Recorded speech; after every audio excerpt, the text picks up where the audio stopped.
ಉದ್ಯಮಗಳಲ್ಲಿ ಕನ್ನಡಿಗರಿಗೆ ಉದ್ಯೋಗದಲ್ಲಿ ಮೀಸಲಾತಿ ಕೊಡಬೇಕು ಅನ್ನುವಂತ ಮಸೂದೆಯನ್ನ ರಾಜ್ಯ ಸರ್ಕಾರ ಕೊಟ್ಟಿತ್ತು. ಅದು ಸ್ವಾಗತಾರ್ಹ ಕ್ರಮ.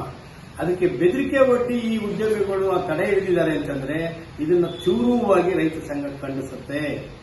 ಈ ಉದ್ಯಮಗಳ ಸ್ಥಾಪನೆಗಾಗಿ ನಾವು ರೈತರು 3 ಕಾಸಿನ ಪರಿಕರಗಳಿಗೆ ನಮ್ಮ ಭೂಮಿಯನ್ನು ಬಿಟ್ಕೊಟ್ಟಿದ್ದೀವಿ. ಜೀವನಾಧಾರದ ಭೂಮಿಯನ್ನ ನಾವು ವ್ಯವಸಾಯದ ನೀರನ್ನ ಕೈಗಾರಿಕೆ ಬಳಕೆಗೆ ಅವಕಾಶ ಮಾಡಿಕೊಟ್ಟಿದ್ದೀವಿ. ರಾಜ್ಯ ಸಂಪನ್ಮೂಲವನ್ನ ಬಳಸಿಕೊಂಡು ಬೆರಳಿಕೆ ತಿನ್ನುವಂತಹ ಈ ಉದ್ಯಮಿಗಳು $1 ಮಿಲಿಯನ್ ಅಷ್ಟು ಸಂಪಾದನೆಗೆ ಮಾಡ್ಕೊಂಡಿದ್ದಾರೆ. ಆದರೆ ಉದ್ಯೋಗದಲ್ಲಿ ಕನ್ನಡಿಗರಿಗೆ ಕೊಡಲು ನಿರಾಕರಿಸಿರುವಂತಹ ಇವರ ದಾಖಲೆತನವನ್ನ ಕನ್ನಡಿಗರು ಸಹಿಸಲೇ ವಿರುದ್ಧ ಹೋರಾಟ ಮಾಡೇ ಮಾಡ್ತೀವಿ. ಕನ್ನಡಿಗರು ಪರಿಣಿತರಲ್ಲಿ ತಾಂತ್ರಿಕತೆಯಲ್ಲಿ ಹಿಂದೆ ಬಿದ್ದಿಲ್ಲ.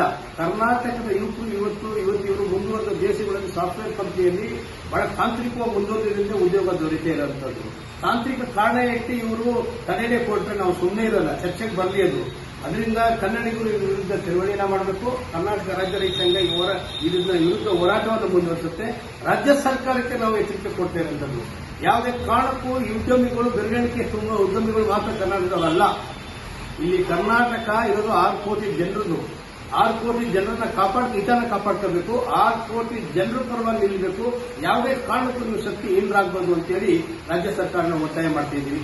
ನಮಸ್ಕಾರ. ಬಡಗಲ್ ಪರನಾಗಿದ್ದಾರೆ.